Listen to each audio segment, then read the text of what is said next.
Hey, what's up, everybody? This is your boy Kenny, and this is Queen Sugar Season 2, Episode 16. And the name of this episode is Dream Variations, and this is the season finale. And after this, it was also a finale special where Oprah, along with Ava DuVernay, actually talked with the cast as well as fans, about the show Queen Sugar. Because this is a very groundbreaking, innovative show. It's one of my favorite shows to review. Excuse me. I'm actually happy that it's coming back for season 3. But before I get started, let me first offer my love and condolences to everyone that was affected by the tragedy of that was actually affected by the tragedy in Texas as well as Las Vegas. As well as the ones who are affected by hurricanes Harvey, Irma, Jose, and Maria. If you can give any kind of relief or support to anyone affected by these tragedies, please do so, because our fellow man needs our help, and we definitely need to be there for each other. But yeah, I had to go on to say also that this was a damn good episode. This was a damn good season. I love this show, and man, this show definitely had some great moments, but then it also had some jaw-dropping moments as well. And I was just so here for all of it. So let me begin. So the episode opens up. We see that Blue is playing outside, and he has Kenya with him. And Kenya, remember, he tells Kenya his secrets. So he's talking to Kenya, and he's saying that, Kenya, I'm going to say a bad word, but I heard, people around saying that damn girl. I wonder if they're talking about mommy. So even though he's a kid, he notices something's going on. But, he really doesn't know all the technicalities, but he knows things ain't the same. And then all of a sudden we see our Vi come out there, and, they start talking, and, he says he wanted a pot to put these flowers in, and, he actually puts the flowers in the pot. She says it's beautiful, and she also sings, This Little Light of Mine to him is a song that she used to sing to him all the time when he was smaller. So we even see that even though all of this has been revealed, the love for Blue is even stronger than before, and that was beautiful to see. Next, we get a scene. Nova is at the farm, and they're interviewing a farmer because Nova's doing an article, pretty much trying to change the narrative of all the negative stuff that Queen Sugar is talking. Pretty much the rumors that that Jacob Bordello has spread it. She's writing an article, pretty much going after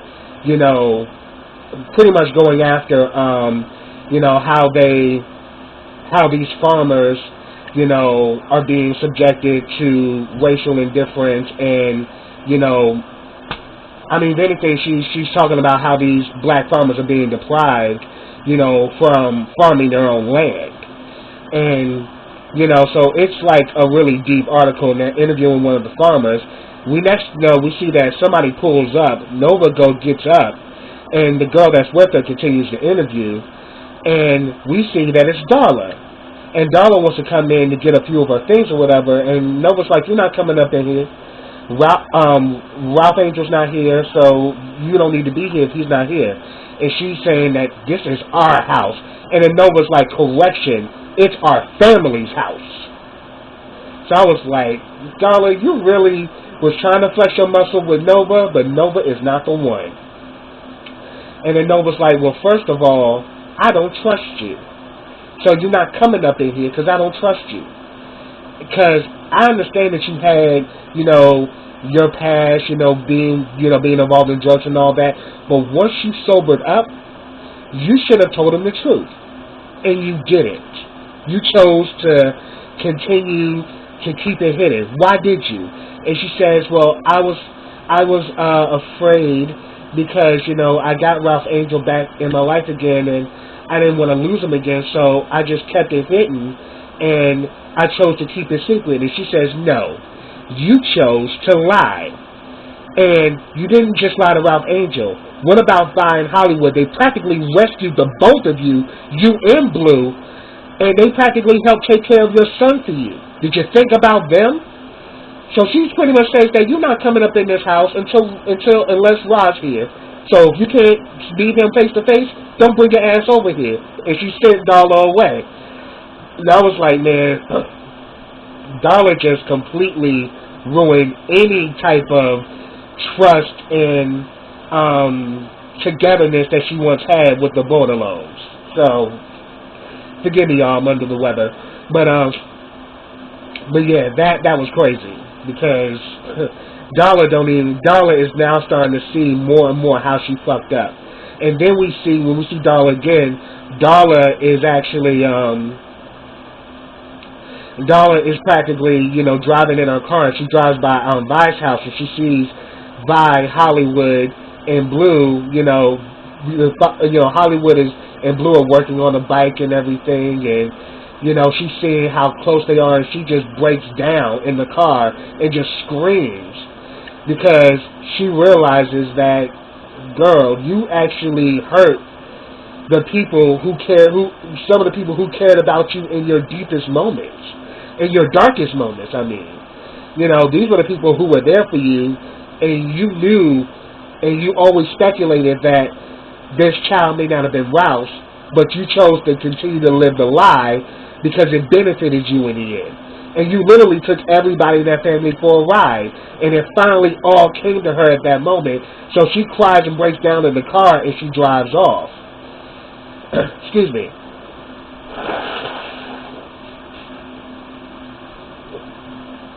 Apologize about that. Okay, so we saw that go down.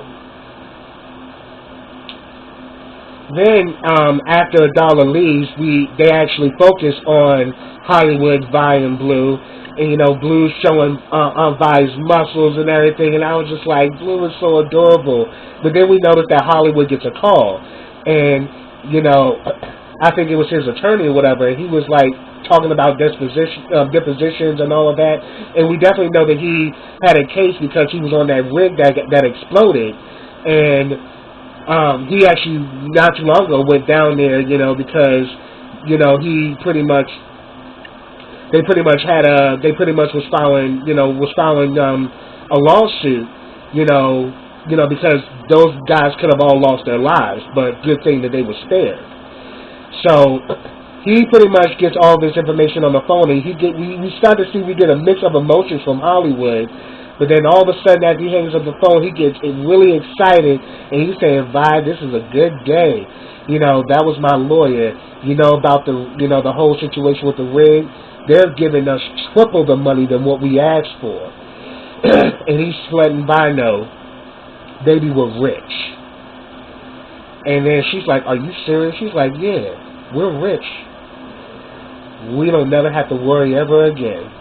And then all of a sudden, Vi's like, yeah! And it's like, it was really cool. And then we actually see the two of them talk. And, they pretty much Hollywood's saying that, look, the main thing I want is you. You mean everything to me. And I want you by my side forever. So I want you to be my wife. I know we talked about marriage, and you said it is okay we don't get married, but I want your name right beside mine as my wife. And we see at first, Vi was hesitant, to answer him, but she thought about it, and I was just like, girl, if you don't say yes, what the hell is wrong with you? I'm like, Hollywood is the pinnacle of what a true black man is, and I love Hollywood's character to death because he just represents, such greatness and such, pride and wisdom. And when he pretty much said that, I want you to marry me, Fi had to realize she had to let go of any type of previous, hiccup that she always throws out. She realized that she just needs to trust it, and she said, yes, I'll marry you. I'll marry you 1,000 times over. And next thing you know, we see that Nova actually throws an engagement party for them, Charlie's not able to make it because Charlie's tied up at the mill. And, Ralph Angel's dealing with some stuff with the farm, but we actually realized Ralph Angel was doing something totally different. But the only person that showed up to Nova's house was Remy. But Blue was there. They all celebrate and they all have a good time. And then we see Nova and Remy have a moment in the kitchen washing the dishes. And then they both are talking about Vi and Vi and Hollywood's love and how it's so special and how it inspires them and how they're all moved by them. And next thing you know, I kind of see that there was like some chemistry going on between Remy and Nova. And I'm like, whoa, what the hell is going on here?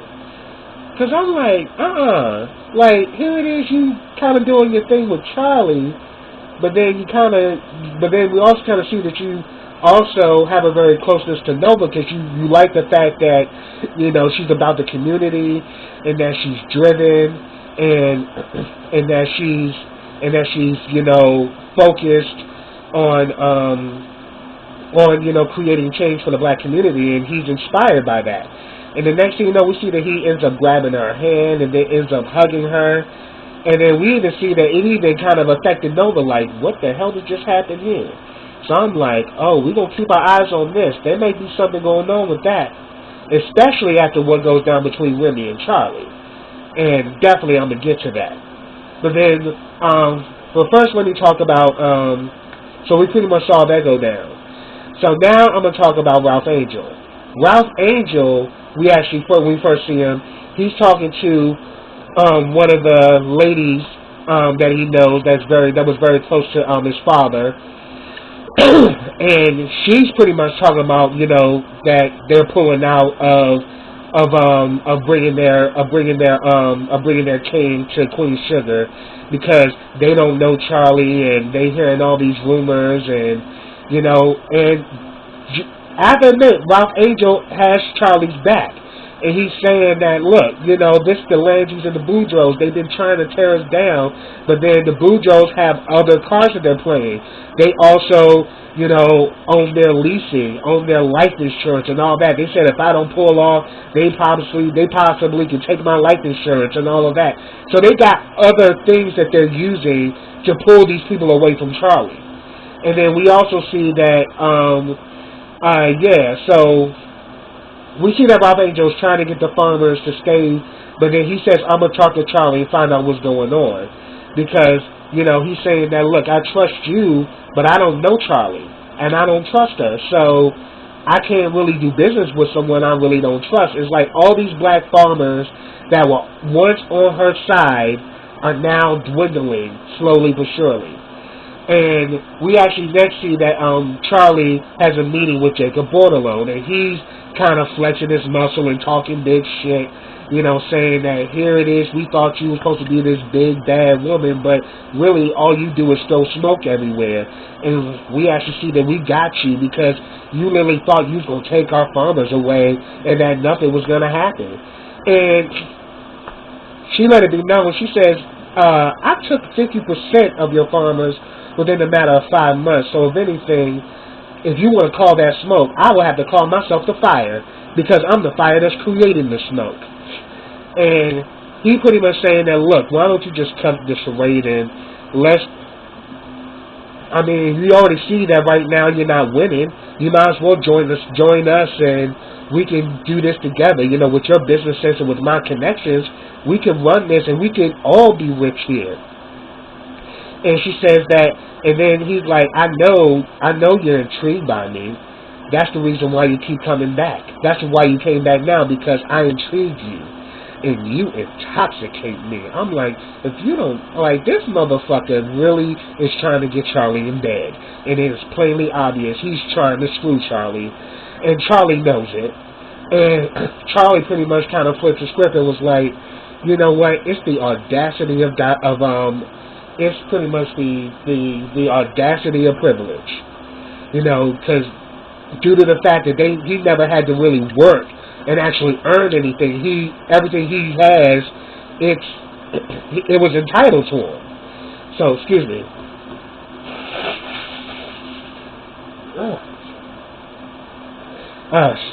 Apologize yet again. So she's pretty much like the audacity of privilege. She's saying that your way of doing things is about to come to an end. And I know it's coming to an end because I am going to be the one that's going to end you. And she said that, and that is not just me blowing smoke. And walked up out of there. And I was like, okay, Charlie, yeah, it's good that you finally sticking it up to him. But time and time again, she's been doing that. And we see that she goes back to the mill. She's losing more and more farmers. And it gets to the point that she loses like 3 of their farms. She loses everyone, and the only farmers she has on her roster now are only 3 farmers. So them spreading that rumor, and also due to the fact that the Jacobs and the Bordelows actually have other pieces of these farmers' lives, all of them just pretty much left Charlie, up in smoke. So at the end of the damn day, we can talk about Charlie being for the community, but at the end of the day, was the community there for Charlie when she needed them? So with that going on, that really broke her big time.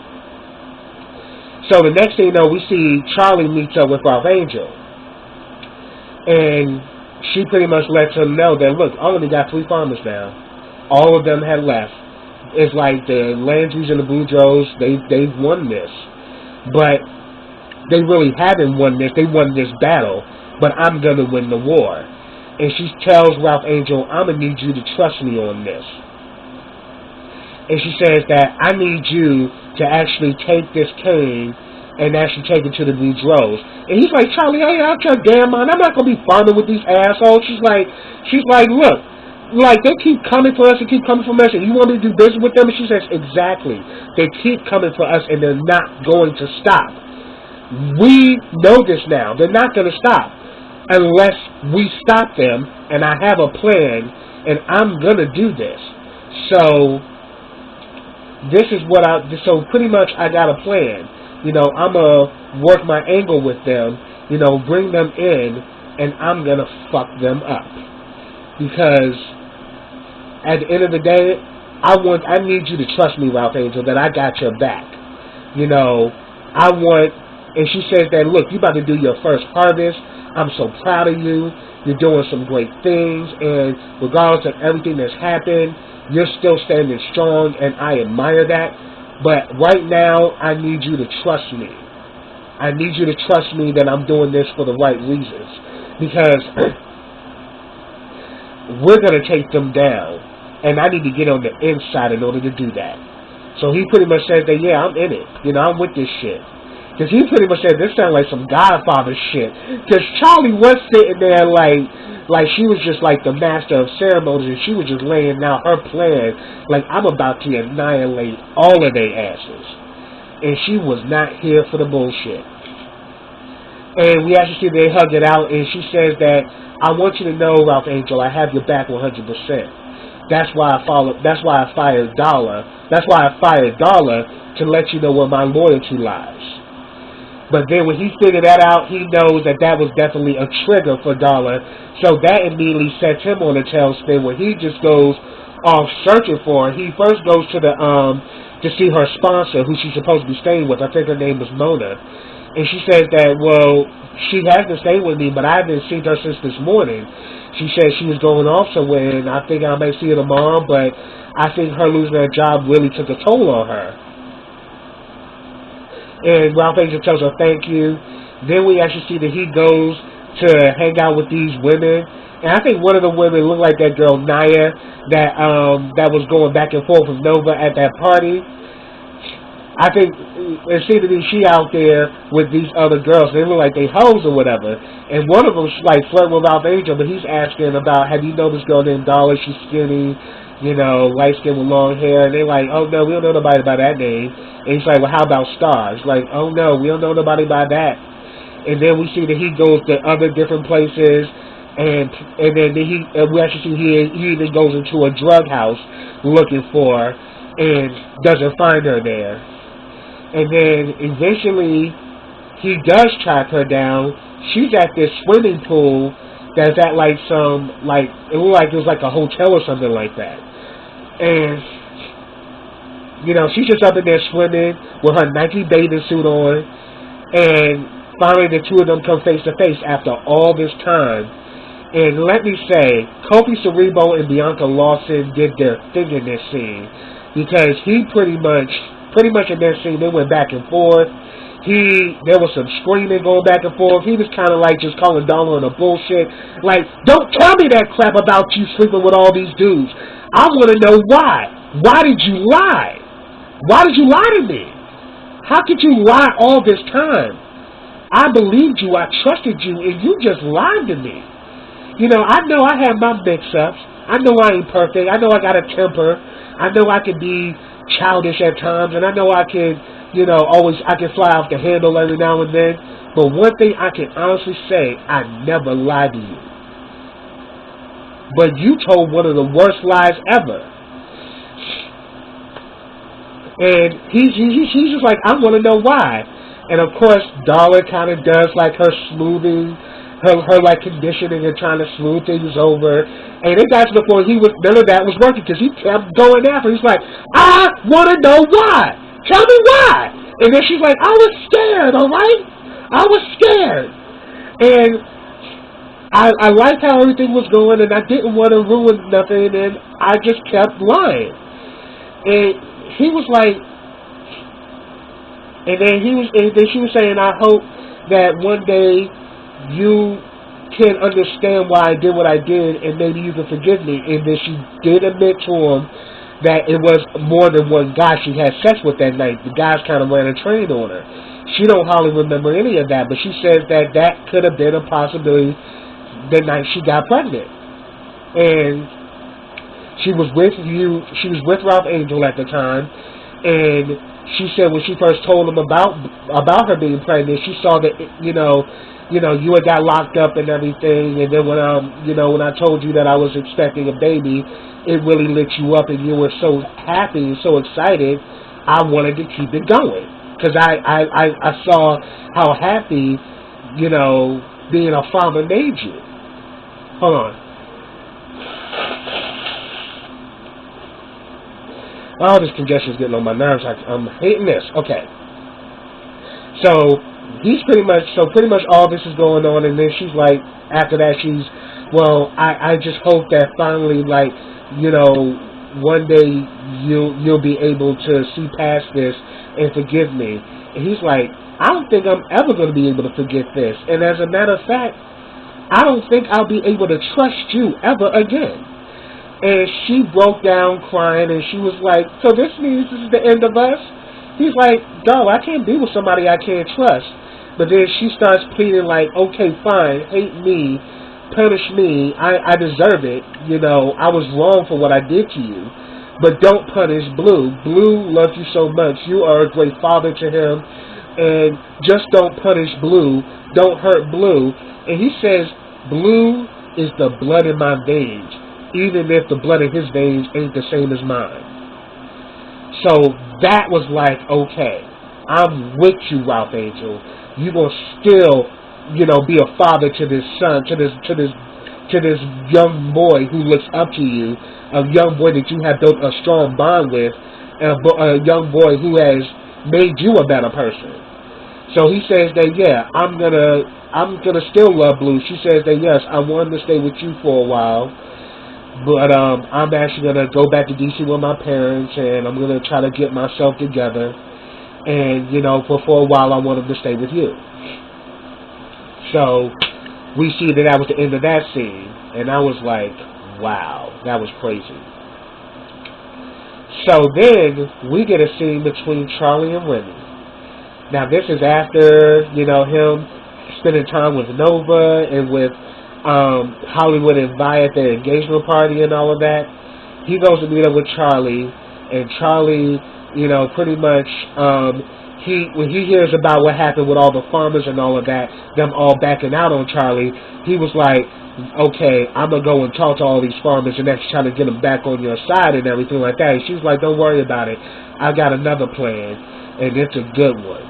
So she's like, my plan is that I told Ralph to process his cane at the Borderlos, and I'm actually going to partner with Jacob, and we're gonna build this big conglomerate, and then I'm gonna take it from their asses. You know, I'm about to really hit them where it hurts. And Rennie's like, I cannot believe you would do something like this. You know, you actually had the community on your side. You told them that you were never going to leave them, that you were going to have their backs, and that you were going to be there for them 100%. And she says, yes, and they left me. They let this white man's lie send them running, and they all left me hanging. You know, and I'm sick. I'm just tired. You know, I did all of this to gain their support, did all of this stuff, and yet they didn't stand behind me when I needed them, which is true. And I have to say, I agree with Charlie on this. Like, we saw in the last episode, she was literally pleading with this farmer. He still walked away from her. And we saw her on the phone pleading with all these farmers, and they were all just, they were all just, turning her down. So, yeah. She feels rejected. She feels, betrayed. And she has every right to feel that way. But then he's saying, I know you feel that way, but please don't do this. Please don't do this. He's like, it's done. She was saying, I made up my mind. One thing I've learned about me is that hurt fuels me. It drives me. It gives me energy. So I don't have time to lick my wounds and feel sorry for myself. I'm doing this, and I'm going to hit them, and I'm going to hit them hard to a point where they will never forget who I am. And he was just like, I can't believe this. It's like out of all this time, I thought I knew you, and I don't know you at all. And she's like, yeah, you don't know me. And I'm sick of you always feeling like I always have to prove myself to you. Either you trust me or you don't. And he was like, I don't, and walked off. I was like, Remy, you bitch. And it's just like he be getting on my nerves sometimes. Because at the end of the day, I understand his point.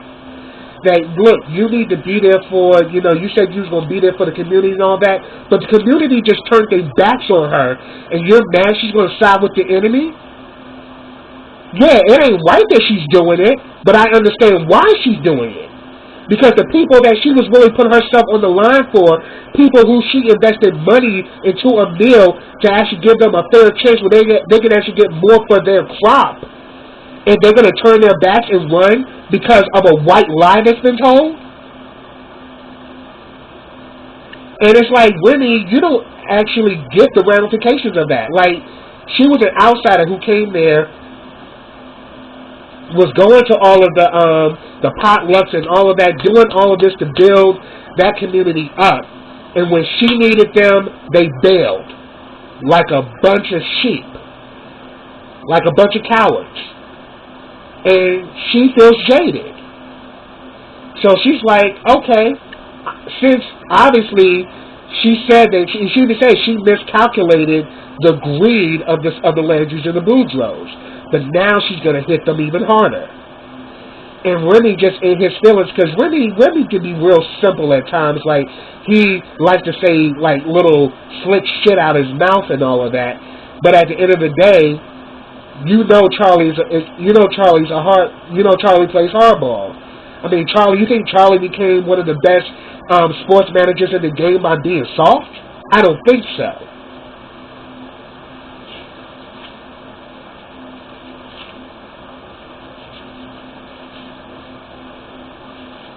So therefore, we also see that Nova finally finishes that article, and she pretty much goes after, the farmer, the plight of the black man, the farmer, the black man, in Trump's America.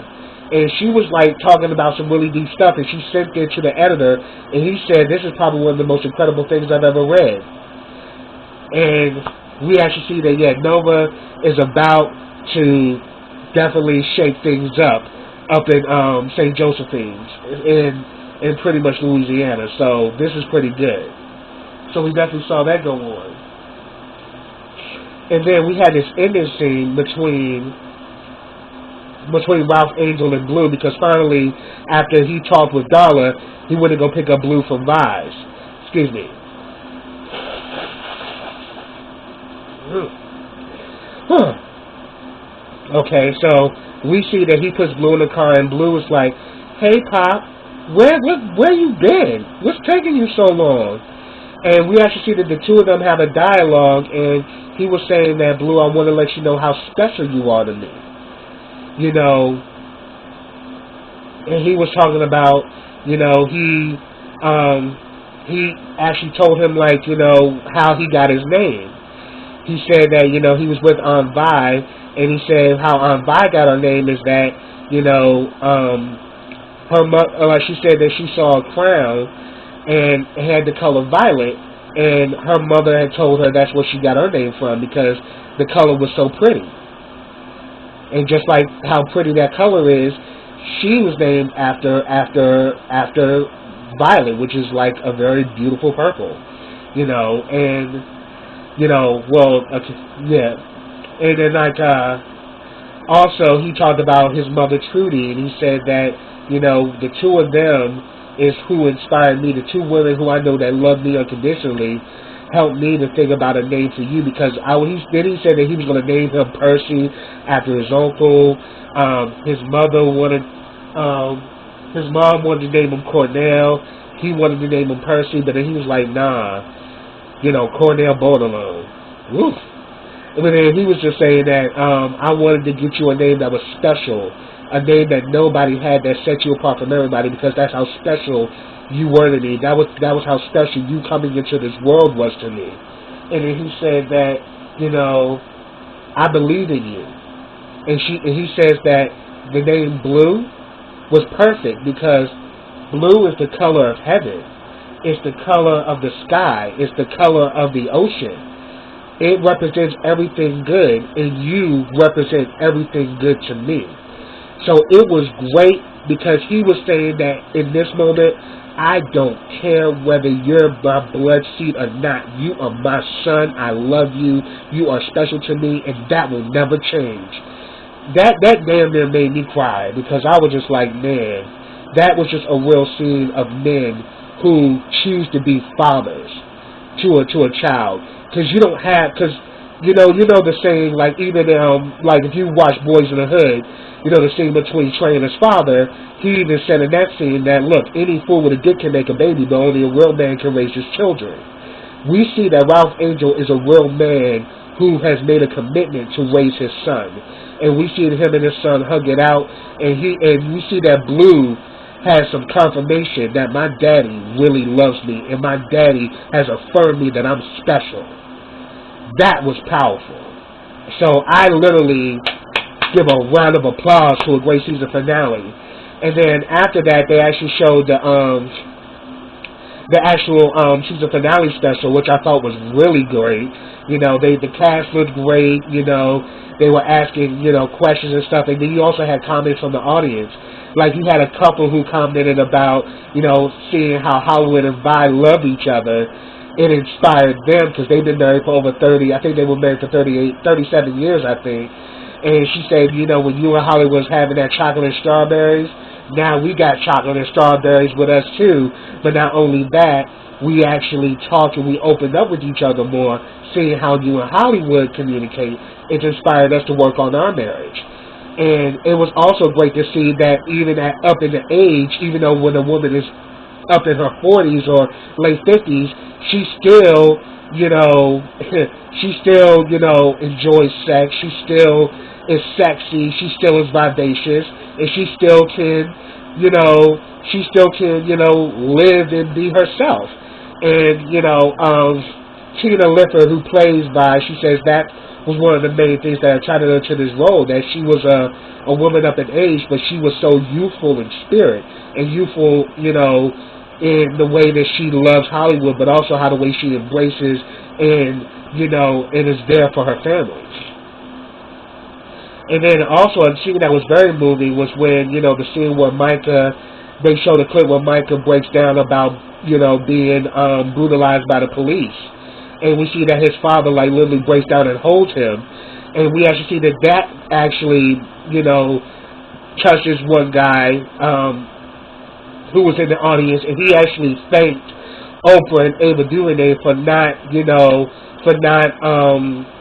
for not demasculating black men, but you hold black men to a high standard, and I thank you for that, and I even have to agree, because all of the black men in this show are amazing men in their own way. And he talked about, like, when his son was in the hospital, he had got shot, and while he was in the hospital, the police came in there and they beat him up. And he said that even as a father, I felt powerless in that moment, and I can relate to seeing that on screen between Davis and Micah. And, you know, that was very moving. And then also they talked about Nova and her relationships and all that. So they talked about a lot of different things. They even brought out, you know, Ethan Hutchinson, who plays Blue, and they brought him up there. You know, we see that him and Kofi Cerebro have a very close connection, which definitely plays off on screen as father and son. And they definitely talked about that scene as well. They also talked about the scene between him and Darla, and how him and Darla got this close relationship, and then she completely shut his world down when she told him that Blue may possibly not be his.